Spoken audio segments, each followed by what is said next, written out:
চুরির অভাব নাই, তারপরে বহুত লোকের অভাব নাই, কিন্তু প্রকৃত ইসলাম মেনে চলা লোকের বড় অভাব। আমার ভাই, আল্লাহ রাব্বুল আলামিন তাই বলেন, তারা কাফেরদের জন্য হবে সত্য, মুমিনদের জন্য হবে নরম। ইউজাহিদুনা ফি সাবিলিল্লাহ, মৃত্যুর আগ পর্যন্ত আল্লাহর কোরআনের জন্য তারা চেষ্টা করবে। ওয়ালা ইয়াখাফুনা লাওমাতা লাইমিন, পরনিন্দুকের পরনিন্দার ভয় তাদের দিলে থাকবে। পাশের লোক কি বলল, কোন চেহারা কি বলল, কোন নেতা বন্দুক ধরলো, কোন নেতা মামলা দিল, এই ভয় মুমিনের দিলে থাকে না। একজন মুজাহিদ কখনো বসে থাকে না, বসে থাকে না। বাধা বিপদ যতই আসুক ভেঙে পড়ে না, বাধা বিপদ যতই আসুক ভেঙে পড়ে না। একজন মুজাহিদ কখনো বসে থাকে না, বসে থাকে না। রাসূল যখন দিনের দাওয়াত দিতে শুরু করলেন, কালেমা পড়ে কিছু লোক মুসলমান হলো, রাসূলের দাওয়াত দিক বিদিক ছুটে চলে গেল। যত দূর পর্যন্ত চলে গেছে তারা সব কালেমা আলা হয়ে গেছে। রাসূল মক্কায় দাওয়াতি কাজ করছে, মদিনার মানুষ বুঝে ফেলেছে রাসূল কোন জায়গায় এসে গেছে, মক্কায় এসে গেছে। এমন একটা মক্কার একটা মদিনার একটা ছোট্ট গোত্র ছিল, ওই গোত্রের একজন নেতা ছিল, নাম তার জালবিব। নাম কি? জালবিব। নাম শুনেছেন কোনদিন? হয়তো শোনেন, আজকে শোনেন। নাম তার জালবিব। জালবিব ছিলেন একজন মদিনার গোত্রপতি, মদিনার একজন লিডার। ওই লিডারের ছিল 1000 বিঘে জমি, বহুত খেজুরের বাগান। ওই লিডারের বাড়ি ছিল বিরাট একটা লাইব্রেরি। লাইব্রেরির ভিতরে তৎকালীন যুগে, যেই যুগে কিতাব পাওয়া যেত না, বই পাওয়া যেত না, পুস্তক পাওয়া যেত না, সেই যুগে ছোট বড় 10,000 কিতাব নিয়ে একটা বাড়ির লাইব্রেরি করেছিল। ওই যুগে, যেই যুগে কোনো কিতাবাদি পাওয়া যেত না, সেই যুগে ওই লোকটা 10,000 বই পুস্তক এক জায়গায় করেছিল। তাহলে বুঝতে হবে ওই লোকটা কতটুকু শিক্ষিত ছিল। ওই লোকটির ছিল একটা মাত্র পুত্র সন্তান, নাম হলো হুবহাব। নাম কি? হুবহাব। এই লোকটির বাড়িতে ছিল বিরাট লাইব্রেরি। জাতিতে ছিল তিনি ইহুদি। জাতিতে ছিল কি? ইহুদি। ইহুদি প্রতিদিন সকালবেলা ঘুম থেকে জেগে প্রয়োজনীয় কাজ সেরে লাইব্রেরির ভিতরে বসতেন।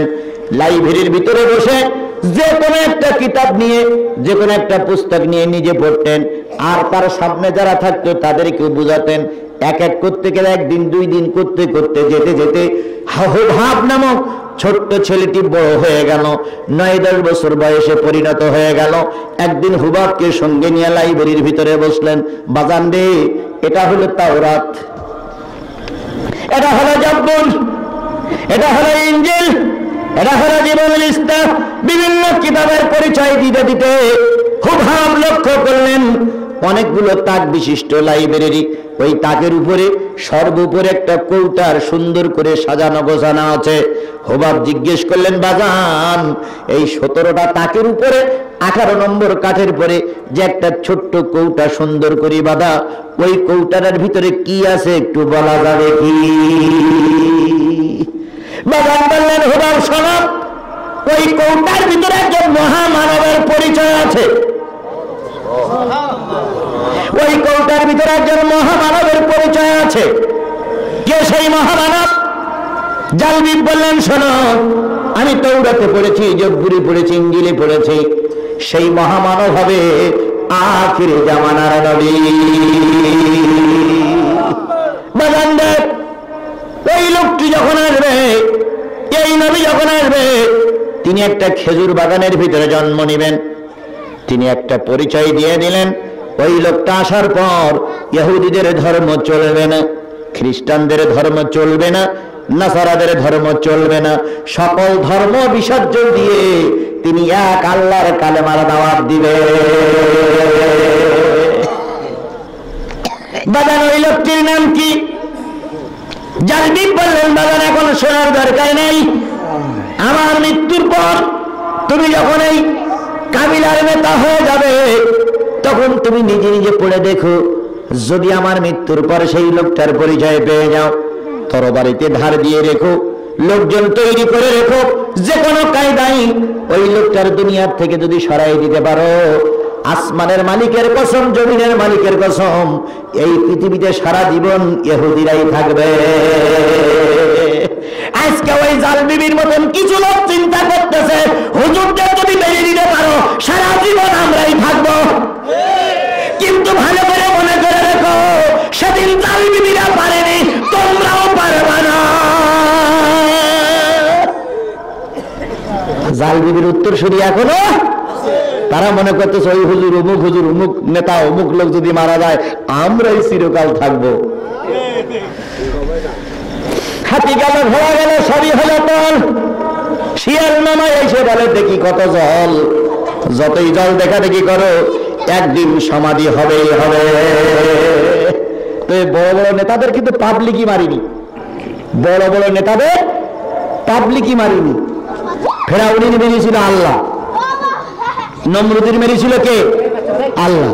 ভারতের ইন্দিরা গান্ধীর মেরেছিল কে? না, সেনাবাহিনী।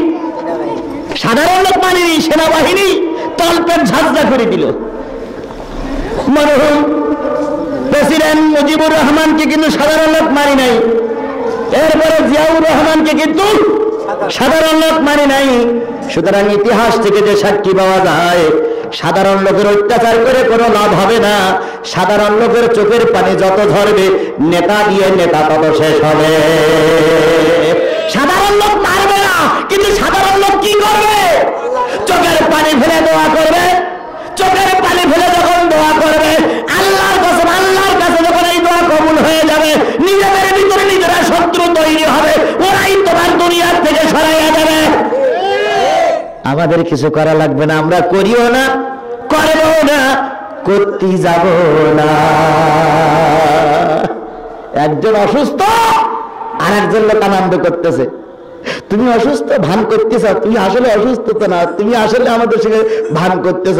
আল্লাহ তাই দেখ, তোরও দেখাতে পারি। কিছুদিন পরে দেখা গেল তোমার আর এদেশে চিকিৎসা হইল না, হয় আমেরিকায়, নাই লন্ডনে, নাই শ্রীলঙ্কায়।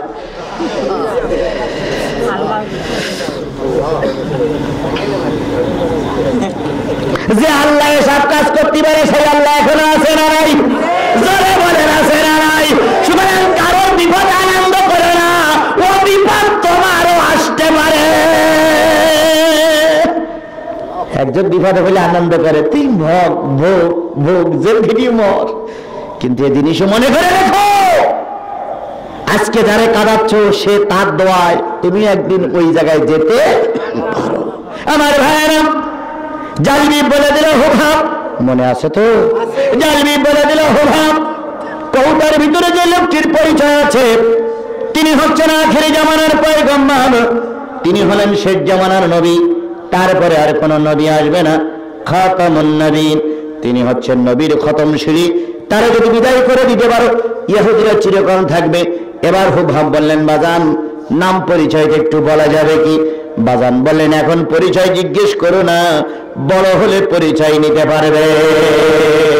ছোট্ট মানুষ হুভাব, 22 বছর 11 বাচ্চার মনের ভিতরে কৌতূহল হলো, যে কোনো কায়দায় ওই কৌটা খুলবে, যে কোনো কায়দায় কৌটার মুখ খুলে, যে কোনো কায়দায় কৌটার ভিতর থেকে ওই নাম পরিচয় সম্বলিত মহামানবটার পরিচয় নিয়ে নেবে। বাচ্চাদের কিন্তু জানার পরে কৌতূহল বেশি হয়। দেখবেন ছোট বাচ্চা নিয়ে যদি গাড়িতে চড়েন, বড় একটা বিল্ডিং দেখলি কয় আব্বা এই বিল্ডিংটা কার? বলে দিল। আর একটা গাড়ি, যে গাড়িতে বসে ওই গাড়ি থেকে যদি ভালো গাড়ি হয়, জিজ্ঞেস করে আব্বা এই গাড়িটা কোন গাড়ি, এ কোন জায়গায় যাবে? পাশে যদি একটা লোক বসে থাকে, ইয়ে হুজুর কোন হুজুর? অনেক সময় বাপ মা কিন্তু রাগ করে, কিন্তু বাচ্চাদের জানার কৌতূহল বেশি, আগ্রহ বেশি। হুভাবে জানার কৌতূহল জাগলো, ওই কৌটার ভিতরে কি আছে আমাকে দেখতেই হবে। সুযোগ পায় না, সুযোগ পায় না, সুযোগ পায় না, সুযোগ হয় না, সুযোগ হয় না। হঠাৎ করে একদিন বাবা আর মা মদ খাবে। বাবা আর মা কি খাবে? মদ খাবে।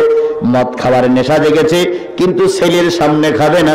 তাই ছেলেকে সকালবেলা ডেকে বলতেছে, বাজান রে, একটু 1000 বিঘা জমি আছে, একটু জমিটা প্রদক্ষিণ করে আয়, গম লাগানো আছে, খেজুর লাগানো আছে, খেজুর বাগান একটু ঘুরে আয়। এবার বাপ মা ছেলেটারে কোন কায়দায় বাইর করে দিয়ে বাপ মা দুইজন এক জায়গায় বসেছে। কি খাওয়ার জন্য? মদ খাওয়ার জন্য। মদ খাওয়া হারাম না হালাল? তবে সেটা হলো গরিব মানুষের জন্য, কর্মীর জন্য, নেতাদের বেলায় হারাম না।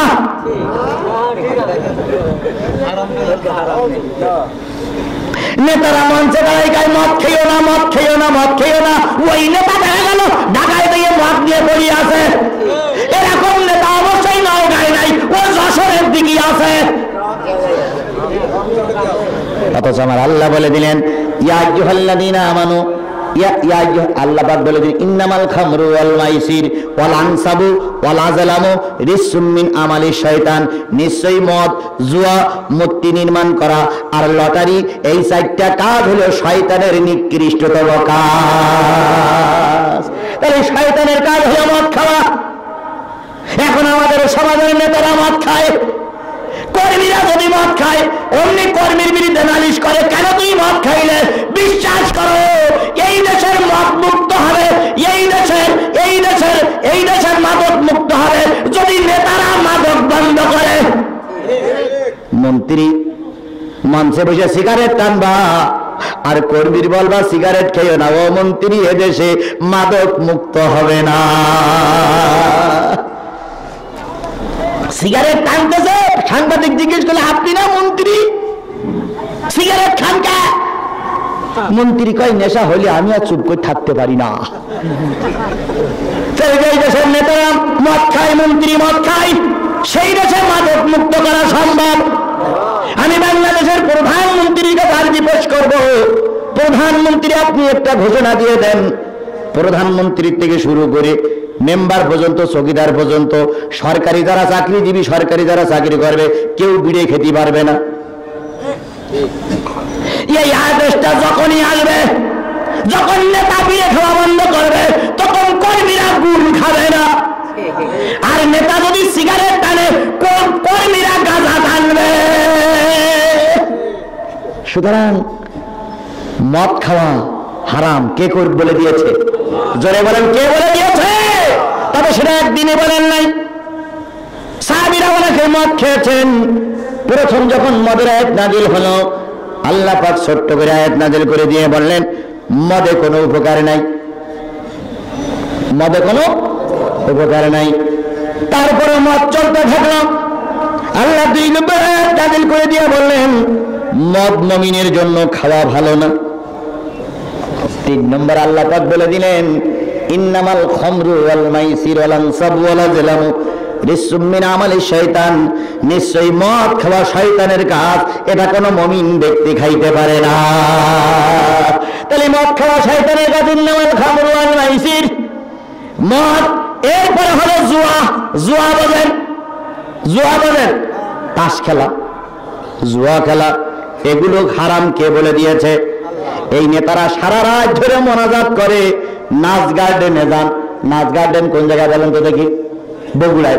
বগুড়ায় নাচ গার্ডেনে যান। বড় বড় নেতারা যখন এখানে সুযোগ না পায়, ওখানে যেয়ে তারা কি বলে, ওখানে যেয়ে তারা কি বলে মদ জুয়া খেলে। জুয়া খেলে আর সাথে নারীও থাকে, নারী নিয়ে পড়ে থাকে, জুয়া খেলে। সারা রাত জুয়া খেলে চোখ লাল করে সকালবেলা বাড়ি আসে। কয় তোমার চোখ লাল কেন? কয় সারা রাত গাড়িতে ছিলাম। অত ছিল কোন জায়গায়? নাচ গার্ডেনে। নাচ গার্ডেনে যাইয়ে ওরা মদ আর জুমে নিয়ে পড়ে থাকে। এরকম নেতা যখন সমাজে ভোটে দাঁড়ায়, ওদের চরিত্র তখন ফুলের মতন পবিত্র হয়ে যায়। আমার ভাইরা, তাহলে মদ খাওয়া, জুয়া খেলা, মূর্তি নির্মাণ করা, এগুলো কার কাজ? মূর্তি আমাদের দেশে একটাও নাই, মরে নাই, কোনো জায়গায় নাই। মূর্তি কারে বলে? কোন দেবতার ছবি ঘরে টানাই রাখা, কোন দেবতার ছবি মনে রাখাই টানাই রাখা, এটাই হলো মূর্তি। এবার বলুন তো, মূর্তি রাখা যদি সওয়াবের কাজ হয়, পৃথিবীর সবচেয়ে ভালো লোক হলো আমার নবী। নবী থেকে ভালো লোক আর পৃথিবীতে কেউ আছে? এখন আমি যদি কাল্পনিক নবী বানাই, মুখী নবীর সুন্নাত, মাথায় নবীর টুপি, গায়ে নবীর পাঞ্জাবি, হাতে নবীর তসবি, হাতে নবীর লাঠি, এরকম নবীর তসবি বানাই যদি ঘরে বাঁধাই রাখি আর প্রতিদিন সকালবেলা রাত্রে যদি 3 বার করে চুমা দেই, নিশ্চয়ই আমি জান্নাতি। নিশ্চয়ই আমি জান্নাতি। যাব না? জান্নাতে যাব না? কেন যাব না? নবীর ছবি ঘরে বাঁধাই রাখলেও জান্নাত পাওয়া যাবে না। তাই নবীর ছবি ঘরে বাঁধাই রাখলে যদি জান্নাতে না যাওয়া যায়, তোমার ঘরে যে মুসলমান ছবি টানানো আছে তিনি কি নবীর থেকে ভালো? তাই যদি না হয়, কেন তুমি নেতার ছবি ঘরে দাঁড়িয়ে রেখেছো? তোমার এই ঘরটা সে কি ঘরে পরিণত হয়ে গেছে? এবার আসুন, অনেকের আলমারির ভিতরে পুতুল আছে, কুকুর আছে, ভেড়া আছে, ছাগল আছে, এগুলো আলমারির ভিতরে শোকেসের ভিতরে সুন্দর করে গোছাই রেখেছো। তোমার ওই ঘরটা শিরকের ঘরে পরিণত হয়েছে। এবার অনেকের ঘরে ভারতীয় চ্যানেল বাজতেছে, ওই চ্যানেল চলার সময় ওই দেশের নারীরা আর তোমার ঘরে উলুলু বাজতেছে। বলেন ঠিক কিনা? কোন মুসলমানের ঘরে হিন্দুদের উলুলুলি বাজতে পারে না, ওরা ওদের ধর্ম। তোমার ঘরে থাকার কথা ছিল কোরআন। সকালবেলা তুমি কোরআন তেলাওয়াত করবা, রাতে তুমি কোরআন তেলাওয়াত করবা, তা না হয়ে হিন্দুদের অনুষ্ঠান তোমার ঘরের ভিতরে বাজতেছে। তুমি বাইরে মুসলমান আছো, ভিতরে তুমি অমুসলিম হয়ে গেছো। তাহলে মূর্তি নির্মাণ করার এটা হচ্ছে শিরকের কাজ। আর যদি লাইগা যায় 10 টাকায় 40 লক্ষ টাকা, এটা হলো লটারি। আমি বগুড়ার পর দিয়ে আজকে আসলাম, 3 রাস্তার মুখে দেখলাম যে টিকিট বিক্রি করতেছে মানুষ, টিকিট নেওয়ার জন্য হুড়ি খেয়ে পড়েছে। 20 টাকায় ট্রাক বাঁধবে। কি বাঁধবে? ট্রাক বাঁধবে। 20 টাকায় ট্রাক বাঁধবে, 20 টাকায় অ্যাপাচি মোটরসাইকেল বাঁধবে, 20 টাকায় প্রাইভেট কার বাঁধবে। এই জন্য ভ্যান আলা সারাদিন 20 টাকায় করে ট্রাকের আশায় 20 টাকার টিকিট কাটলো। সমস্ত দেশের টাকা পুরাইয়া একজন পেয়ে গেল পুরস্কার, লক্ষ লক্ষ মানুষ ক্ষতিগ্রস্ত হয়ে গেল। আমার আল্লাহ বলে দিল, এগুলো আমি হারাম করে দিলাম, এগুলো কোনো মুসলমান করতে পারবে না। আর এই কাজগুলো বললেই এক দলের মুখ কালো হয়ে যায়। যারা চুরি করে, চোরের কথা বললেই তাদের খারাপ লাগে।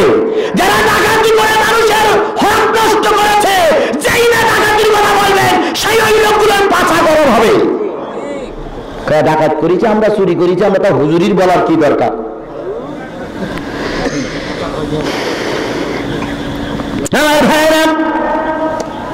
বালক খুব ভাবকে পাঠাই দিল কোন জায়গায়, মনে নেই, মনে নেই, মনে নেই। বাবা মা কি খাবে? মদ খাবে। এই নেতার এই নেত্রী মদ খাবে, এই জন্য বালককে পাঠাই দেওয়া হলো, যারে বাবা একটু জমি জায়গা দেখে আয়। বালক চলে গেল। ইতিমধ্যে বাবার মা মদ টেনেছে। মদ টানলে ব্রেন ঠিক থাকে না, নষ্ট হয়ে যায়। মদ খেয়ে স্ত্রীর কয় আম্মা, মেয়েরে কয় তুই আমার সদা বল। এই জন্য মদ খাওয়া কি? এই জন্য মদ খাওয়া হারাম। আমার জীবনে আমি একটা পরীক্ষা করে দেখেছি ছোটবেলায় ঠিক না, আমি তখন আলেম ক্লাসে পড়ি, যশোর পদ্মবিলা মাদ্রাসা। তো ওখানে লজিং ছিলাম এক বাড়িতে, লজিং থেকে এক জায়গায় মসজিদ করেছি আর লজিং থেকে পড়াশুনো করেছি। তো আমি যে বাড়িতে লজিং ছিলাম ওই বাড়ির যিনি মালিক তিনি ট্রাক চালায়। তো প্রতিদিন রাত্রির বেলায় মদ খেয়ে বাড়ি আসে। এসেই যে রিক্সাওয়ালা আসে, যদি 50 টাকা ভাড়া হয় তো 100 টাকার একটা নোট দিয়ে কয় যা করে দিয়ে দিলাম। 500 টাকার নোট দিয়ে কয় যা তোরে দেবো না তো দেবো কার। এখন এইভাবে করতে করতে যায় আসে, স্ত্রী খুব কষ্টে আছে। হঠাৎ করে ওই লোকটা ছিল 2 বাচ্চা, একটা ছেলে একটা মেয়ে। ওই ছেলে আর মেয়েটার মাথা চুল ফেলাই দিচ্ছে। মাথা চুল ফেলাই দিলে আপনারা ভাষায় তারে কি বলে? নেড়া। ওই নেড়া আমরাও বুঝি, নেড়া নেড়া করে দিচ্ছে। এখন মদখোর রাত্রি বাড়ি এসে দেখে মেয়েরও মাথায় চুল নেই, ছেলেরও মাথায় চুল নেই। বউটারে ধরে বলতেছে এদের মাথার চুল কই গেল? কই নেড়া করে দিয়েছে। আমারও নেড়া করে দে। এ তো ভালোই দেখা যাচ্ছে, আমারও নেড়া করে দে। তো স্ত্রী স্ত্রী তখন বলছে তোমার যদি নেড়া করে দিই কাল সকালবেলা তুমি গাড়ি চালাবো কি? চালাই না চালাই তো তোর বাপের কি, তুই নেড়া বস। মাস শুরু হয়েছে। শেষ পর্যন্ত ওই ছেলে মেয়ের চুল ফেলা যে বেলেট ছিল, বেলেট ধান নেই, ওই বেলেট দিয়ে কোন রকম মারির দাবতে চুল ফেলাই দিচ্ছে। সকালবেলা উঠে মাথায় হাত দিয়ে দেখে চুল নেই। চুল কই? তুমি না সকাল রাত্রি এসে আমার পিটাইলে চুল ফেলাই দে। আমি তো চুল ফেলাই দিছি। আবার মাছ, তুই মা চুল ফেলালি কেন? আমি সকালবেলা নামাজ পড়ে ছেলে মেয়ে পড়াই ঘরে এসে দেখি ভাবি বলে ডাকতাম, ভাবির বেডিং পত্র গোছানো শেষ।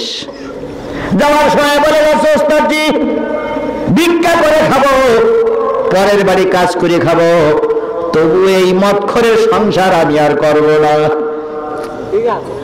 লোকটা যে চলে গিয়েছিল, আমি তারপরে কিছুদিন তাদের বাসায় ছিলাম, কিন্তু এই মহিলা আর ফিরে আসেনি। মদখোরের সংসারে এভাবেই করে অশান্তি লেগে যায়। সুতরাং জালবি বা জালবির স্ত্রী কি খেয়েছে আর ছেলে গেছে কোথায়? বাগান থেকে ফিরে এসে দেখে বাপ মা কাপড় চোপড় ঠিক নাই, দুইজন পড়ে আছে। আমি কিন্তু সূরা মায়েদার কথা বলতেছি। একজন মুমিন যদি চলে যায়, একজন মুসলমান যদি চলে যায়, একজন নেতা যদি ফাঁসি হয়ে যায়, একজন নেতা যদি মারা যায়, দুঃখ করো না, ওই জায়গায় এমন এক লোক ঢুকাই দেব যাদের নাম পরিচয় জীবনেও তোমরা জানতে না। এরা মনে করেছিল কিছু হুজুর মেয়েই মনে হয় শান্তি আসবে, কিন্তু কিছু হুজুর মারা হয়েছে, আবার নতুন করে কিছু হুজুর বাইরে হয়েছে, যেই হুজুরদের কেউ চিনত না। ডাক্তার জাকির নায়েককে এই দেশ থেকে, ভারতের থেকে বের করে দেওয়া হলো। মনে করেছিল পৃথিবীর কোন দেশ মনে হয় জাকির নায়েকের আর সাপোর্ট করবে না, কিন্তু জাকির নায়েক এখন যেই দেশে সাপোর্ট পেয়েছে, এখন হাজারো জাকির নায়ক গোটা পৃথিবীতে নতুন করে তৈরি হয়েছে। এই জন্য হুজুর মারো, হুজুর ধরো, হুজুর ধরো জেলে, নিজের ঘরে তাকাই দেখো হুজুর তোমার ছেলে। তাকাই দেখো তোমার যে ছেলেটা মাদ্রাসায় পড়েছে ও একদিন হুজুর হবে। আমি ওই যে কুড়িগ্রাম জেলার রাজারহাট থানা একবার মাহফিলে গেছিলাম। এখান থেকে 2 বছর আগে, 2 বছর কি 3 বছর আগে যারা দাওয়াত করে নিয়ে গেছে তারা হলো বিশেষ দলের লিডার। তো আমাকে ঘরের ভিতরে নিয়ে বলতেছে, হুজুর আপনার রস তো শুনেছি খুব গরম, এখানে কোনো গরম মাছ করা যাবে না। কেন? আমরা কিন্তু এই লিডার। তাই বললাম তাহলে কি ওয়াজ করবো? তাহলে আপনারা শিখাই দেন। তাহলে শিখাই দেবে না, ওয়াজ নরম নরম করেন, কোনো গরম ওয়াজ করেন না। তা আমি চিন্তা করলাম তাহলে ওয়াজের আগে যদি এই অবস্থা হয় তাহলে আজকে আমার ওয়াজ হবেই না। তো মন টন খারাপ করে বসে আছি, লোকটা চলে গেল।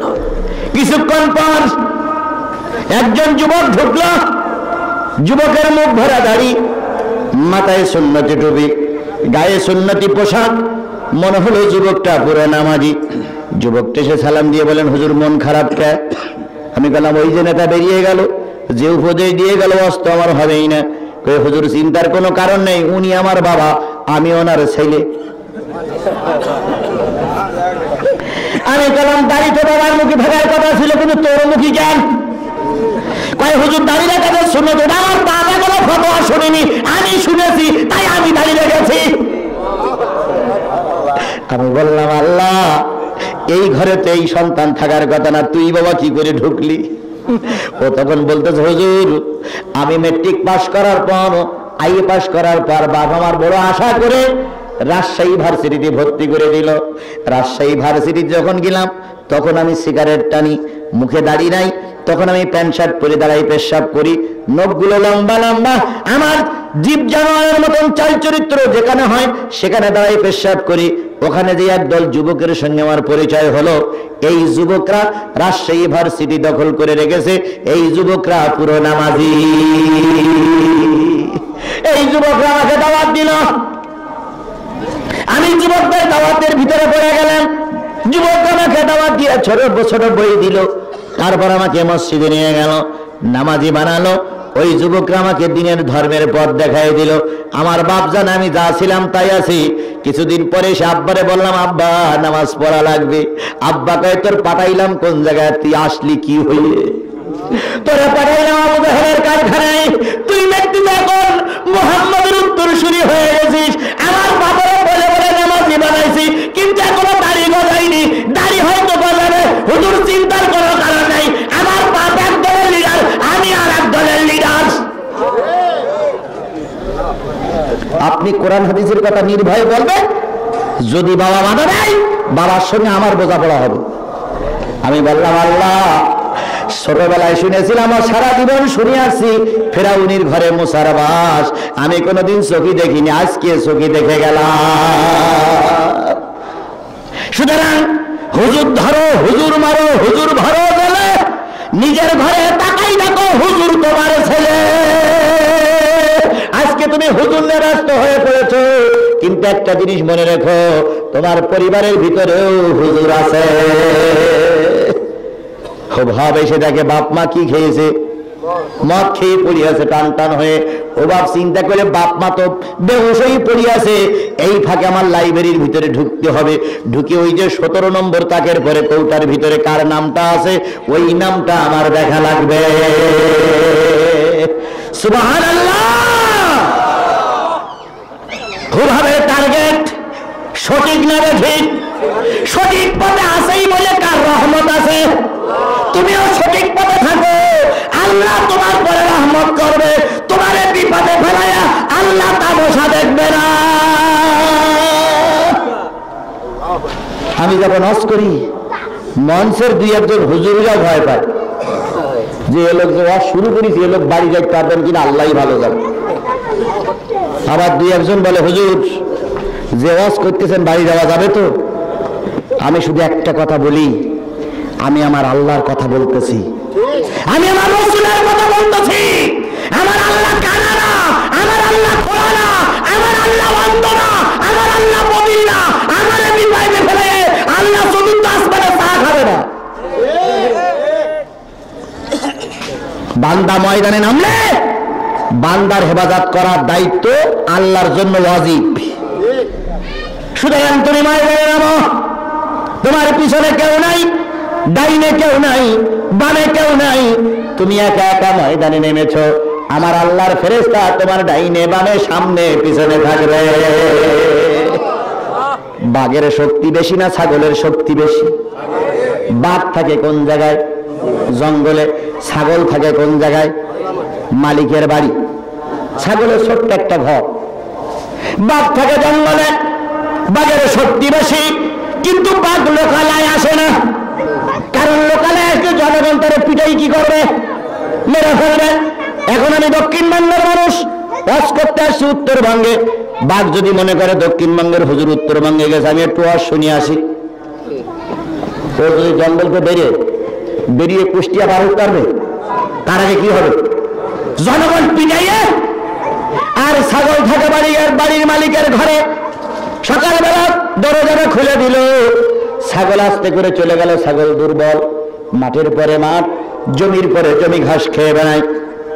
ছাগলের মনে ভয় নেই, কারণ ছাগল মনে করে আমারে যদি কুকুরি ধরে, শিয়ালে ধরে, অথবা কোনো লোক যদি আমার গলায় দড়ি দিয়ে টেনে নিয়ে যায়, আমি একবার ভ্যা বলে ডাক দিব, মালিক লাঠি নিয়ে এসে ওই লোকটারে চৈদানা করবে। ছাগলের দলে বড় ভয় আশা আছে। ছাগলের একজন কি আছে? মালিক আছে। আর বাঘের দলের ভিতরে কোনো আশা নেই, কারণ বাঘের কোনো মালিক। আজকে যারা বাঘমার নেতা, আজকে যারা বাঘমার নেতা, তোমরা থাকো সব ব্যারাকের ভিতরে, বাইরে আসতে পারে না। আমি দুর্বল, কিন্তু কোরআন নিয়ে গোটা দেশে ঘুরে বেড়াই, কারণ আমি জানি আমি বিপদে পড়লে আমার একজন মালিক আছে। সেই মালিকের নাম কি? আরো জোরে বলেন, সেই মালিকের নাম কি? আমার আল্লাহ কি দুর্বল হয়ে পড়েছে নাকি? আমার আল্লাহ কি ক্ষমতা কি কমে গেছে নাকি? সুতরাং আল্লাহ যদি ঠিক থাকে, এখনো ঠিক আছে।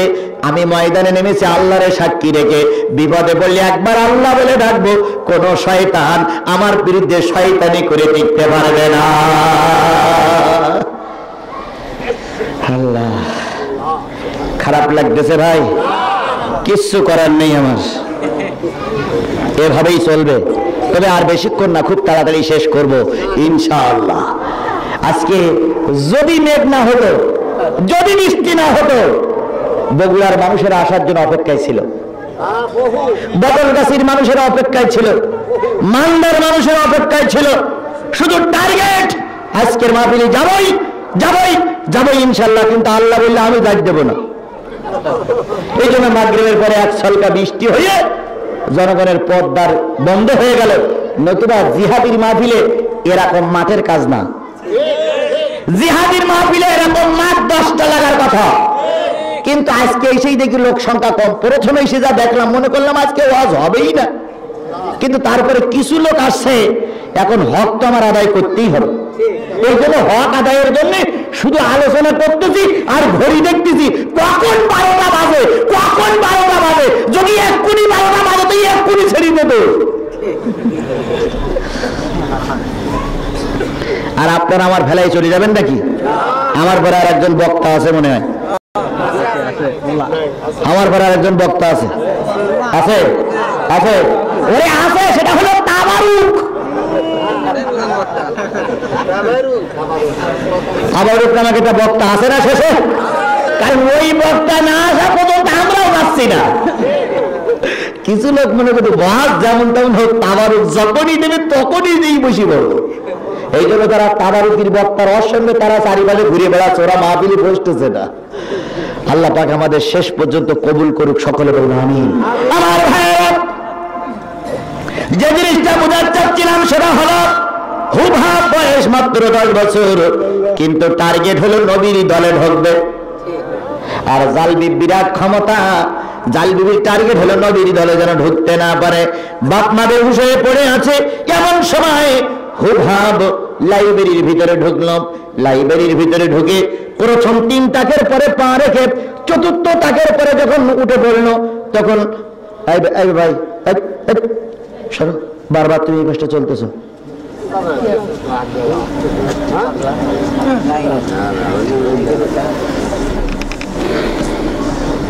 আমার ভাইরা, হুবহাব টার্গেট দিল 19 নম্বর তাকের ভিতরে কার নাম পরিচয় আছে জানার দরকার। 4 নম্বর তাকের পরে যখন পা দিল, হুবহাব পড়ে গেল। মাজায় ব্যথা লাগলো, কোমরে ব্যথা লাগলো, পায়ে আঘাত লাগলো, কিন্তু হুবহাব টার্গেট মিস করলেন না। আবার উঠলেন, চেষ্টা করলেন। 19 নম্বর তাকের ভিতর থেকে সুন্দর করে বাঁধা কৌটাটা করে নিয়ে আসলেন। কাপড়টা খুলে ফেললো। কাপড়টা খুলে ফেলার পরে দেখে একটা সোনার কৌটা, সোনার কৌটার মুখটা রূপ দিয়া মোহরাবৃত করে দেওয়া আছে।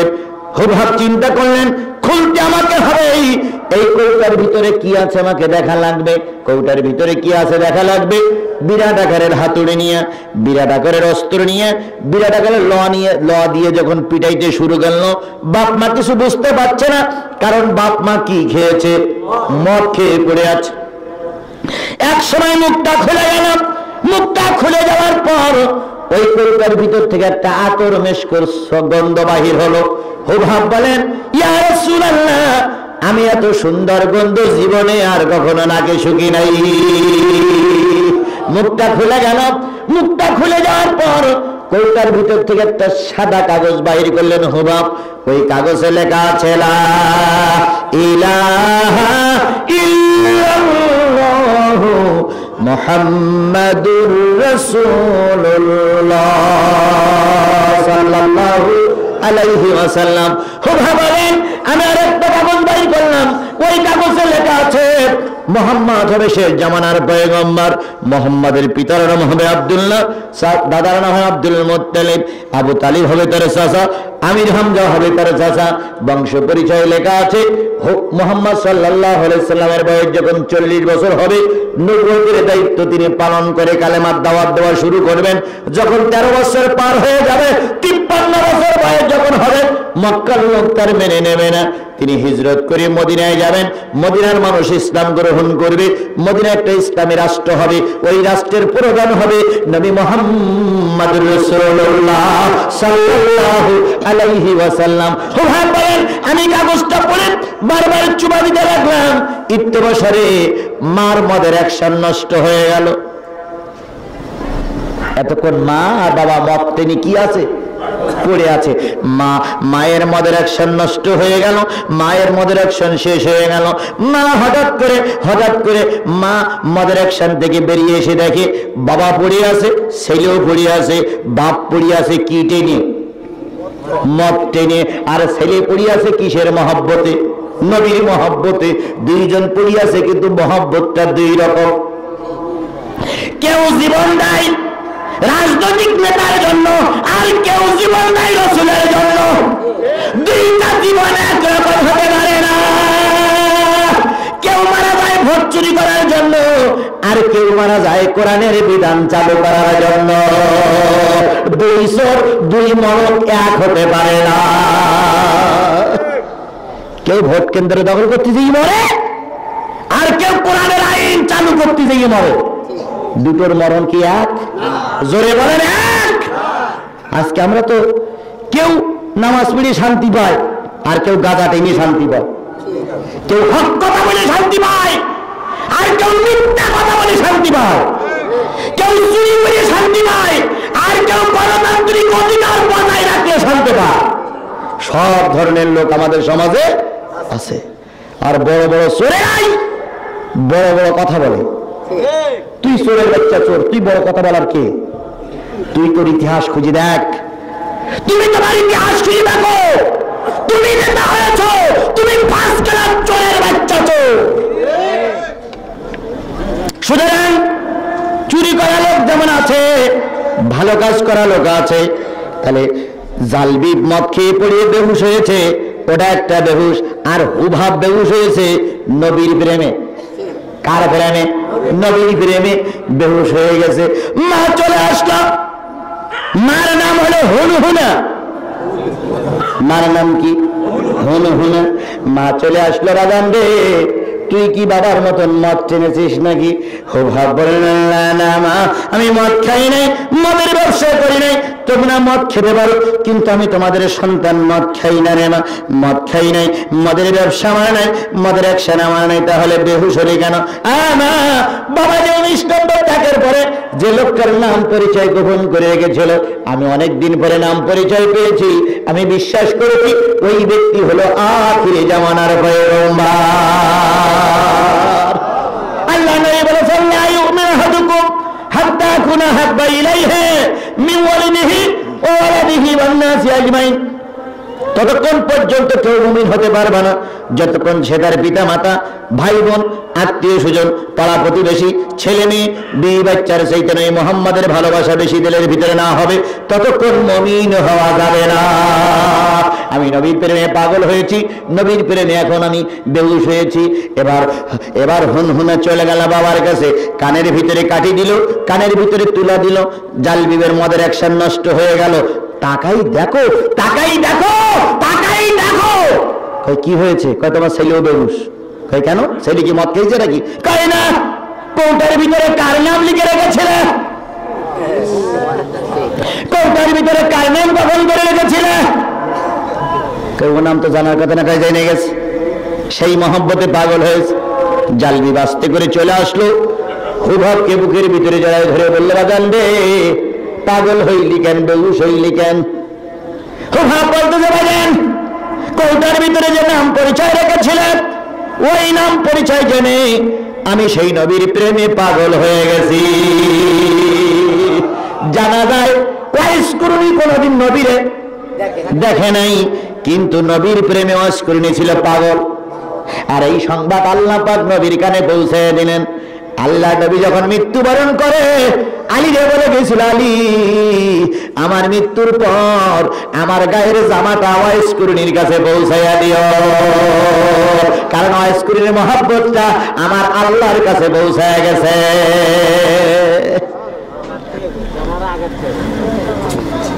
আমার প্রিয় ভাইরা, আল্লাহ নবী সাল্লাল্লাহু আলাইহি ওয়াসাল্লামের মহব্বত দিলের ভিতরে, অন্তরের ভিতরে গেঁথে গেছে। এখন নবীর প্রেমে পাগল হয়ে গেছে হুভাব। বাজান বলল, তোমার না বলেছিলাম কৌটা খুলবা না? কয় তোমরা তাহলে মদ খেলি কেন? মদ খেয়ে পড়ি না থাকলে তো কৌটা খোলা হতেই না।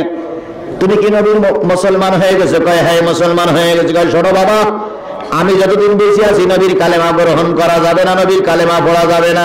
খুব ভাব বলেন, নবী যদি ভালো লোক না হয় তাহলে কালেমা পড়লে দোষ কিসে? সুতরাং আমি কালেমা পড়ে গেছি। এবার আদর করি খেতে দেবে, মহব্বত করি খেতে দেবে। এবার যত অত্যাচার আছে সব অত্যাচার শুরু হবে।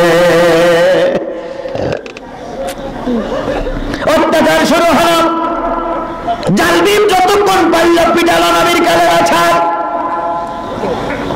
মাথার পরে তুলে আছাড় দেয়, সর কিল থপ্পড় মারে, যত মারে কিছুক্ষণ পরে বে আব্বা মারতে মারতে তুমি যদি আমাকে মেরেই ফেলো ও তোমার দুঃখ নাই, কিন্তু নবীর কালেমা ছাড়ব না। কই নবীরে দেখেছো? কই দেখি নাই, কিন্তু তোমার মুখে যে পরিচয় শুনেছি ওটাই আমি নবী প্রেমিক হয়ে গেছি।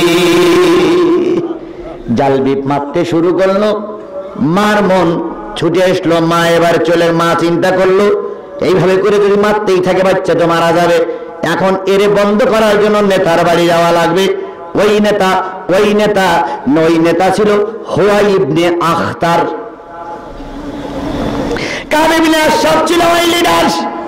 কাব ইবনে আশরাফের কাছে চলে গেল, ও নেতা বাপ বেটার লড়াই চলছে, তাড়াতাড়ি চলে আসো। কাব ইবনে আশরাফ চলে গেল, সঙ্গে আছে দুইজন বডিগার্ড, একজন হলো আবু লুবাবা আর একজন হলো হুয়াই ইবনে আখতার। তিনজন চলে আসলো, এসে দেখে বাবা পিটাচ্ছে ছেলেরে।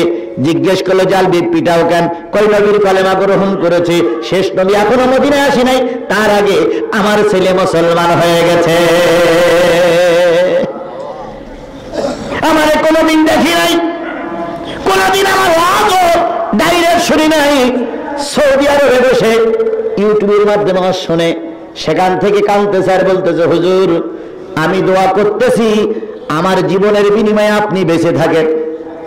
সৌদি আরব গতকাল রাত্রিতে আমেরিকা থেকে এক ভদ্রলোক ফোন দিয়ে বলতেছে, হুজুর আমি জীবনে অনেক বক্তার রস শুনেছি, কিন্তু আল্লামা সাঈদীর পরে আপনার রসটা আমার বেশি ভালো লেগেছে।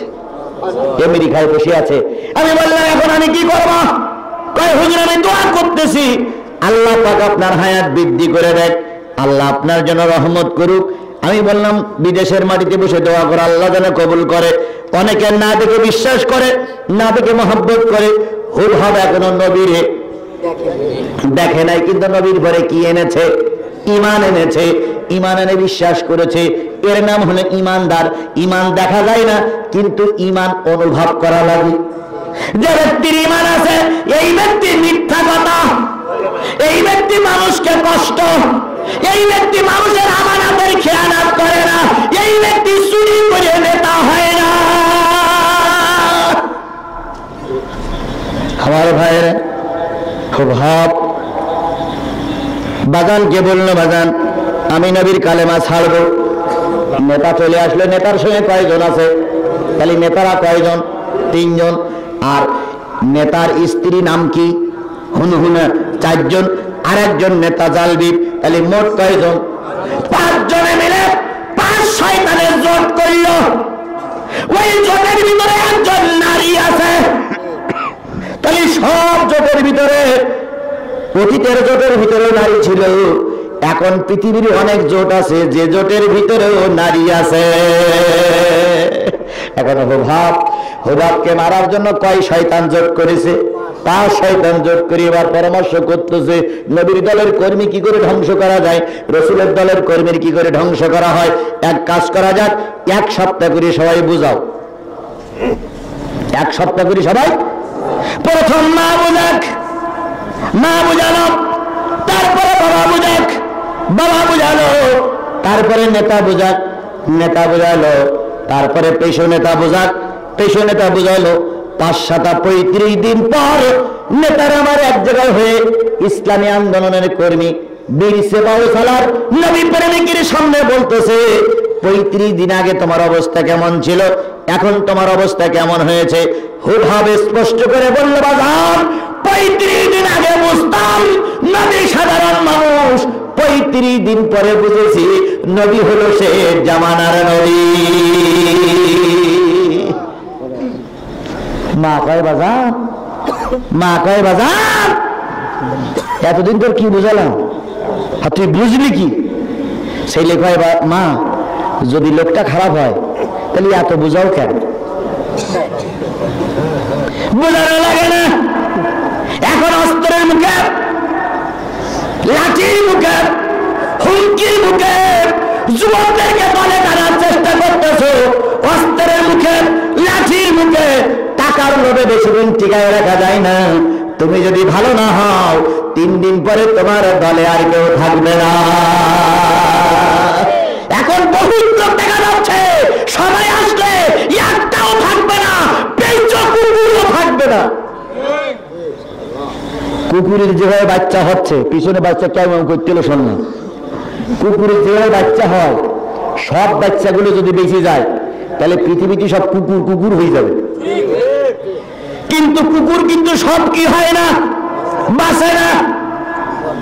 এক বছরে কুকুরের বাচ্চা হয় 7টা 8টা 10টা পর্যন্ত বাচ্চা হয়।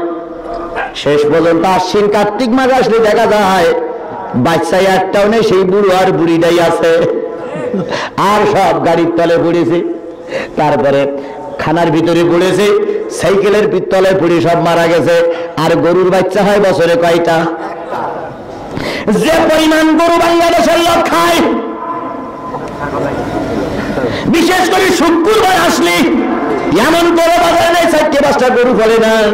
এই শুক্রবার গরু খাওয়ার পরে মনে হয় সামনে শুক্রবার আর গরু পাওয়া যাবে না, কিন্তু দেখা গেল সামনে শুক্রবারে এই গরুর আবার আমদানি এসে গেল। কুরবানির সময় কুরবানি দেওয়ার পর মনে হয় সামনের কুরবানিতে আর গরু পাওয়া যাবে না। ইমাম সাহেব হাজি সাহেব রে কয়, হাজি সাহেব ইমাম সাহেব রে কয়, ইমাম সাহেব হুজুর এবার আর মনে হয় কুরবানি দেওয়া যাবে না। কয় কেন? কয় এবার তো বাড়িতে গরু নাই, আর গ্রামে তো খুব একটা গরু নাই, গরু পাবো কই? গরু কিনতে যেয়ে দেখে গরু হাতে শুধু গরু আর গরু। হাজি সাহেব ইমাম সাহেবের কয়, ইমাম সাহেব এত গরু আসলো কোথা থেকে? বছরে তো গরু একটাই বাচ্চা দেয়, 2 বছর অন্তর একটা বাচ্চা দেয়, এত গরু আসলো কোথা থেকে? ইমাম সাহেব তখন হাজি সাহেবের হাত কান ধরে বলে, যে জিনিস হালাল সেই জিনিসই বরকত আছে। ওই আজকে হারাম পন্থায় অনেক নেতা কর্মী এক জায়গায় হয়েছ, অবৈধ পন্থায় নেতা কর্মী এক জায়গায় হয়েছ, একদিন এদেরও খুঁজে পাওয়া যাবে না। আর হালাল পন্থায় যে কটাই থাকবে ওই কটার পরে আল্লাহ বরকত দিবে। 5 নেতায় যুক্তি করে হুবাবকে কালেমাওয়ালা থেকে বিরত রাখবে, কিন্তু হুবাবের ঈমান বেড়ে গেল না কমে গেল? জোরে বলেন, বেড়ে গেল কমে গেল? আল্লাহ পাক তাই বলতেছে, কেউ যদি চলে যায় দুঃখ করো না, হুবাবের মতন যুবক তোমাদের দলের ভিতরে ঢুকাইয়া দেব।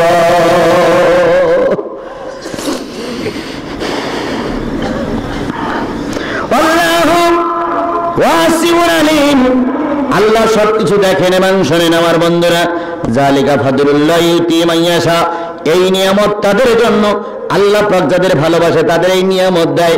হেদায়েত কিন্তু আল্লাহর একটা নিয়ামত, হেদায়েত কিন্তু আল্লাহর কি? হেদায়েত আল্লাহ যারে দেবে সে যারা হেদায়েত পাবে।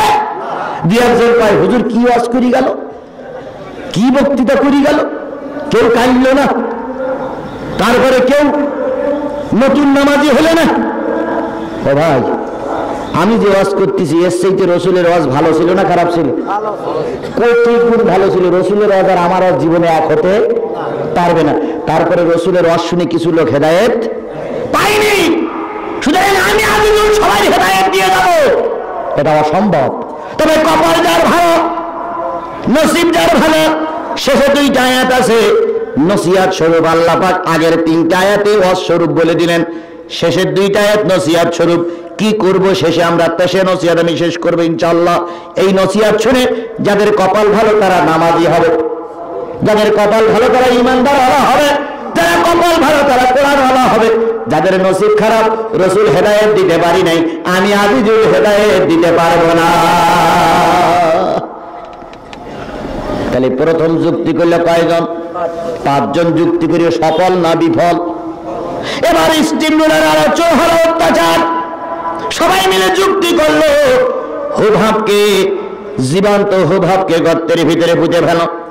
গর্তের ভিতরে পুঁতে একেবারে মারা যাবে না, দৈনিক সকালবেলা এক কান করে রুটি দেবা আর এক জগ এক পট করে পানি দেবা। মাসকান যেতে না যেতে হুবহাবের শরীর শুকিয়ে যাবে, তখন হুবহাব নিশ্চয়ই কালেমাওয়ালা হয়ে যাবে। 1 মাস চলে গেল, অত্যাচার চলছে, মরুভূমির দেশ, গর্তের ভিতরে রেখে দেওয়া হলো। 1 মাস পরে যখন হুবহাবকে সামনে আনা হলো, চামড়ার গায়ে, হাড়ের গায়ে চামড়া লেগে গেছে, রাজপুত্রের চেহারা মলিন হয়ে গেছে। মা বুকের ভিতরে জড়াই ধরে বলতেছে, বাজান রে, নবীর কালেমা ছেড়ে দে রে বাপ, নবীর কালেমা ছেড়ে না দিলে জালেমরা তোরে বাঁচতে দেবে না। হুবহাব বলে দিল, মা, আমাকে যদি ওরা গুলি করে মারে, আমাকে তরবারি দিয়ে আঘাত করে মারে, গলায় ফাঁসি লাগায় যদি মেরে ফেলে, আখিরাতের ভয় আমার দিলের ভিতরে চলে আসে, আমি নবীর কালেমা ছাড়ব না। বাইসিকল পড়ানো হলো, কোমরে দড়ি পড়ানো হলো, কোমরে দড়ি পড়াইয়া হুবহাবকে পাঠাই দিল জঙ্গলের ভিতরে। রাখালদের বলে দিল, রাখালেরা, আমার এই হুবহাবকে নিয়ে জঙ্গল কুয়ার থেকে পানি উঠাবা, জঙ্গলের ছাগল, মেষ, দুম্বা যা আছে সব চড়াবা। এখন তোমরা হলে নেতা আর হুবহাব হলো রাখাল, কারণ হুবহাব কালেমা পড়েছে। এখন নেতার নেতা নাই, নেতা এখন জেলখানায় ঢুকেছে, এখন নেতা আসামি হয়ে গেছে, সুতরাং আসামি বানাই মেরে ফেলো, ওটাই শান্তি। হুবহাব বলল, বাজান রে, আমি তোমার একমাত্র পুত্র সন্তান, যদি এতে তুমি খুশি হও, আল্লাহর রহমতে হতেই আমি খুশি। চলে গেল রাখালেরা নিয়ে জঙ্গলে পানি তোলে। রাখালেরা কিল মারে, চল মারে, ধাক্কা দিয়ে ফেলাই দেয়, বিভিন্ন কলে কৌশলে হুবহাবকে কষ্ট দিতে থাকে। হঠাৎ করে হুবহাব আল্লাহর কাছে দোয়া করতেছে, আল্লাহ, আবার এই বিপদে তুমি কি সাহায্য করবে না রে মাওলা? তুমি ছাড়া যাবার কেউ নাই। নবী কোথায় আছে তা জানি না, নবীর সাহাবীরা কোথায় আছে তা জানি না, নবীর উত্তরসূরিরা কোথায় আছে তা জানি না। আমি কালেমা পড়ে বিপদে পড়ে গেছি, আল্লাহ তুমি সাহায্য করো। কেতাবে আছে হযরত হুবহাব দোয়া শেষ করলো, হঠাৎ করে দেখা গেল উত্তর গগনে একটা কালো মেঘ জমেছে। সুবহানাল্লাহ বলেন। কালো মেঘ জমা, কালো মেঘ জমার কারণে সবাই দৌড়াদৌড়ি করছে।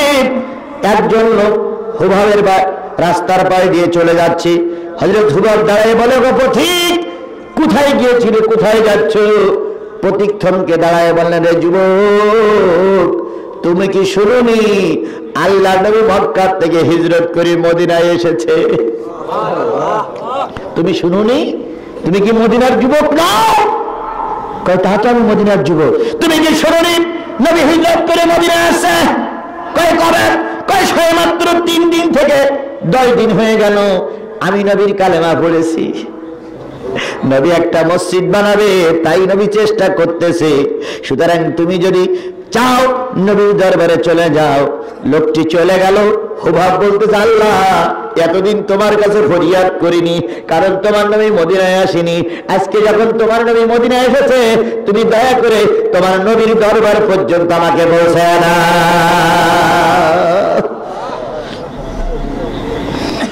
দোয়া শেষ, উত্তর গগনে গর্জন করে মেঘ জমল, মেঘের থেকে বৃষ্টি নামবে। হুবহাব বৃষ্টির ভিতর থেকে বাঁচার জন্য পাহাড়ের একটা চূড়ায় উঠলেন। রাখালেরা সব চলে গেল, রাখালেরা যার সেই জায়গা আশ্রয় নিল। হুবহাব বসে আছে, ঝড় শুরু হলো। উপরের থেকে ঝড়ে একটা পাহাড় গড়াইতে গড়াইতে নিচে চলে আসলো। কে যেন ডেকে বলতে, হুবহাব রে, পাহাড়ের পরে চড়ে বয়, আমি তোর নবীর দরবারে নিয়ে যাব। বালক হুবহাব মাঝখানে 1 বছর চলে গেছে, এখন বয়স কত হয়েছে? 11 বছরের হুবহাব পাহাড়ের পরে চড়ে বসলো। হাত কোনা, পায়ে বেড়ি, কোমরে দড়ি, এই অবস্থায় চড়ে বসলো। পাহাড় চলতে শুরু করলো। চলতে চলতে চলতে চলতে এক জায়গায় গিয়ে থেমে গেল। যেখানে থামলো সেই লোকটার নাম হলো আম্মার ইবনে সালেহ। আম্মার ইবনে সালেহর বাড়ি থেমে গেল, পাহাড়ে চলে গেল। হুবহাব আম্মার ইবনে সালেহর বারান্দায় শুয়ে পড়লেন। মাথায় তেল নাই, পরনে কাপড় নাই, গায়ে জামা নাই, ভালো পোশাক নাই। আম্মার ইবনে সালের ঘরে শুয়ে থাকলেন। সকালবেলা আম্মার ইবনে সালের দরজা খুলে দেখে 11 বছরের একটা বালক পড়ে আছে। আম্মার ইবনে সালেম বলতেছে, আল্লাহর কসম, রসুলের কসম, ওগো বালক, কে তুমি? কি তোমার নাম, কি তোমার পরিচয়? নবীর কসম খেয়ে বলো তো তোমার বাড়ি কোথায়? নবীর কসম খাওয়ার সাথে সাথেই হুবহাব আম্মার ইবনে সালের জড়ায় ধরে বলতেছে, মুরব্বি, তুমি যে নবীর কসম খাইলে সেই নবীর নাম পরিচয় কি জানো? কয়, আমি সেই নবীর দরবারে যাচ্ছি। হযরত হুবহাব, বালক হুবহাব আম্মার ইবনে সালের পিছনে পিছনে রওনা হয়ে গেলেন। আম্মার ইবনে সালের পিছনে পিছনে যাইতে যাইতে নবীর বাড়ির সামনে যাওয়ার পর আল্লাহর নবী ঘর থেকে বেরিয়ে এসে বলতেছে, হুবহাব, কেমন আছো বাবা? কেমন আছো তুমি? তোমার না খুব কষ্ট হয়েছে? আল্লাহর নবীর ডাক শুনে হুবহাবের জীবনের সব ব্যথা দূর হয়ে গেল। হুবহাব বলতেছে, ইয়া রাসূলুল্লাহ, আমি যে হুবহাব তা আপনি কি করে বুঝলেন? নবী হুবহাবকে জড়াই ধরে বলতেছে, বাজান, যেদিন তুমি কৌটার ভিতর থেকে নাম সম্বলিত কাগজ বের করে পড়ে ঈমান এনেছো, ওই দিন থেকে প্রতিদিনের ঘটনা জিবরাইল ভিডিও করে আমারে দেখা। আর আমি আল্লাহর কাছে দাবি করেছি, আল্লাহ আমার প্রেমিক হুবহাবকে আমার সঙ্গে মোলাকাত না করায়া উভয়ে কারো জনমৃত্য দিয়ে না। তাই তো আল্লাহ তোমার আমার সঙ্গে পরিচয় করাইয়া দিয়েছে। হযরত নবীজি এবার হুবহাবের হাতের বাদনে হাত দিলেন, বাদন খুলে গেল। পার বাদনে হাত দিলেন, পার বাদন খুলে গেল। কোমরের বাদনে হাত দিলেন, কোমরের বাদন খুলে গেল। হুবহাব নবীর কালেমা পড়ে মুসলমান হয়ে গেল। প্রতিমধ্যে এত বিপদ, এত মুসিবত চলে গেছে, তাও হুবহাব ঈমান হারা হয়নি। ও করজ গ্রামের মুসলমানেরা, ও রানীনগরের মুসলমানেরা, ও নওগাঁর মুসলমানেরা, ও নওগাঁর মুসলমানেরা, ও করজ গ্রামের মুসলমানেরা, ও এলাকার মুসলমানেরা, আমাদের পরে যদি ওইরকম বিপদ আসে, আমরা কি কোরআন থেকে দূরে সরে যাব? আমরা কি নবী থেকে দূরে সরে যাব? আমরা কি ইসলাম থেকে দূরে সরে যাব? আমরা কি ঈমান হারা হয়ে যাব? তাই যদি না যাই, তাহলে যাবার আগে আমি কি ওয়াদা করতে পারি, যতগুলো লোক আমরা এখানে আছি, কেউ কোরআনের বিপক্ষে যাব, রাসূলের বিপক্ষে যাব? কারা রাসূলের পক্ষে, কোরআনের পক্ষে আছেন? হাত তুলে আল্লাহরে দেখান। আল্লাহ, হাত উঁচু করে রাখেন। আল্লাহ, হেদায়েতের চাবিকাঠি আমার হাতে নেই। আল্লাহ, আমি এতক্ষণ ধরে 2 ঘন্টা ধরে তোমার বান্দাদের বুঝাইছি, তোমার বান্দাদেরকে কোরআন শোনাইছি, হাদিস শোনাইছি, তোমার একটা রাসূলের ছোট্ট সাহাবী হুবহাবের জীবনী শুনেছি। এখন হেদায়েত দেবার মালিক তুমি আল্লাহ। তুমি দয়া করে আমাদের সবাইকে হেদায়েত নসিব করে দাও, আমাদের সবাইকে কোরআনওয়ালা বানায় দাও, আমাদের সবাইকে রাসূল প্রেমিক বানায় দাও। আমিন সুম্মা আমিন বিজুদিক আমিন। আর 2টা আয়াত আছে, বলবো 2টা আয়াত শেষ করে আমি দোয়া করব ইনশাআল্লাহ। তার আগে আমি আপনাদের কাছে দোয়া করি, আমি আপনাদের কাছে অনুরোধ করি, কেউ শেষ মোনাজাত না করে যাব না ইনশাআল্লাহ। রাজি আছে না? ইন্নামা ওয়ালিয়ুকুমুল্লাহু ওয়া রাসূলুহু, নিশ্চয়ই যাদের অভিভাবক হয় আল্লাহ, যাদের নেতা হয় নবী। এতক্ষণ ওয়াজ করার পর আল্লাহ কিছু নসিহত করবে না আপনার আমার? নসিহতটা হলো, ও ইমানদারেরা, ও রানীনগরের মুসলমানেরা, ও করজ গ্রামের মুসলমানেরা, নিশ্চয়ই যাদের অভিভাবক হয় আল্লাহ, নিশ্চয়ই যাদের নেতা হয় রাসূল, নিশ্চয়ই যাদের সাথী হয় ইমানদারেরা, আল্লাযীনা আমানু, নিশ্চয়ই যাদের সাথী হয় ইমানদারেরা, আল্লাযীনা ইউকিমুনাস সালাহ, নিশ্চয়ই যারা আযানের পরে নামাজ পড়ে, 5 ওয়াক্ত নামাজ মসজিদে পড়ে, ইউতুনাজ যাকাত, পয়সা বেশি হলে যাকাত দেয়, ওহুম রাকিউন, যারা নম্র এবং বিনয়ী, এরাই হলো আল্লাহর কাছে কামিয়াবি। তাহলে কামিয়াবি হতে গেলে আল্লাহ কয়টা শর্ত জুড়ে দিলেন? 5টা। কয়টা শর্ত জুড়ে দিলেন? আমি প্রথম শুরু করেছিলাম, কোরআন ওয়াজ নসিহত করতে গেলে কয়টা জিনিস লাগবে, আবার শেষে যখন যাচ্ছি আল্লাহ নসিহত করতেছে কয়টা বিষয়ের পরে। 1 নম্বর বিষয় হচ্ছে, তোমরা যদি আমার বান্দা হয়ে থাকো, আমি হব তোমাদের মালিক। এবার বলুন তো, আপনার আমার মালিকের নাম কি? আপনার আমার নেতার নাম কি? রাসূল। আপনার আমার নেতার নাম হলো মুহাম্মদ রাসূলুল্লাহ সাল্লাল্লাহু আলাইহি ওয়াসাল্লাম। আপনার আমার সাথী যারা হবে তারা কি? ইমানদার। ইমানদারের সঙ্গে ছাড়া কোন বেঈমানের সঙ্গে, কোন চোরের সঙ্গে, কোন ডাকাতির সঙ্গে ইমানদার বন্ধুত্ব করবে না। গেল কয় নম্বর? 3 নম্বর। 4 নম্বর, যারা আল্লাহ দলের লোক তারা হবে নামাজি। তারা কি হবে? নামাজি। 5 নম্বর, পয়সা বেশি হলে কি করবে? এই 5টা গুণ যাদের ভিতরে আসে তারা হয় নম্র, তারা হয় বিনয়ী, তারা হয় ভদ্র, তারা হয় রুকুকারী, রাকিউন। এবার আল্লাহ পাক বলতেছে এই 5টা গুণ যাদের ভিতরে আছে, ওমাইয়াত আল্লাহ ওয়া রাসূলুহু, এই 5টা গুণ নিয়ে আল্লাহর নেতা, আল্লাহর রব, রাসূলকে নেতা, ইমানদারদের সাথী নিয়ে যারা সমাজে চলাফেরা করে, জেনে রেখো ফাইন্না হিজবাল্লাহ, ওরাই হলো আল্লাহর দলের লোক। তাহলে আল্লাহর দলের লোক হতে গেলে কয়টা জিনিস লাগলো? 5টা। 1 নম্বর, আমার রবের নাম কি? 2 নম্বর, আমার নেতার নাম কি? তিনি কি শুধু ধর্মীয় নেতা? মুহাম্মদ সাল্লাল্লাহু আলাইহি ওয়াসাল্লাম ধর্মীয় নেতা না। ধর্মীয় নেতা মুহাম্মদ, সামাজিক নেতা মুহাম্মদ, পারিবারিক নেতা মুহাম্মদ, রাষ্ট্রীয় নেতা মুহাম্মদ সাল্লাল্লাহু আলাইহি ওয়াসাল্লাম।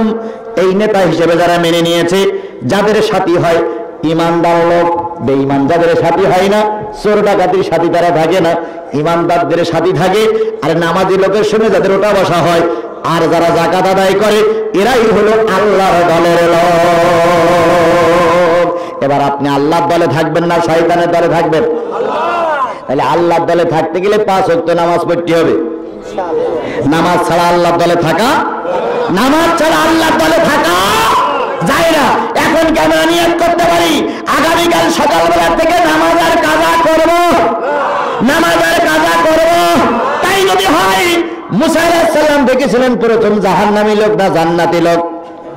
জাহান্নামী লোক যখন ফিরে আসলো তখন লোকটা হয়ে গেল জান্নাতি। আপনারা অনেকে এসেছিলেন বেনামাজি হয়ে। আজ যদি ইসলামের রাত যদি ভালো লেগে থাকে, যদি আপনি তওবা করে ফিরে যান, যাওয়ার সময় আপনি কি হয়ে যাবেন? জান্নাতি হয়ে যাবেন। আমরা সবাই জান্নাতি হয়ে বাড়ি ফিরতে চাই। আল্লাহ পাক আমাদের কবুল করুক। সকলে বলুন আমিন। আরো জোরে বলেন আমিন। আল্লাহ পাক যদি বাছাই রাখে, আল্লাহ পাক যদি কবুল করে, আগামীতে আবার দেখা হবে। যদি বাছাই না রাখে, এই দেখাই আমাদের জীবনের শেষ দেখা। এই মোনাজাত আমার আপনার জীবনের কি মোনাজাত? শেষ মোনাজাত। আমরা কি শেষ মোনাজাত না করে বাড়ি ফিরবো? আল্লাহ পাক আমাদের শেষ মোনাজাত করে যাওয়ার তৌফিক দান করুক। সকলে বলুন আমিন। এখনই আমরা দোয়ার দিকে ফিরে যাচ্ছি। যেহেতু উঠেছি 9টা 40, এখন বাজে হলো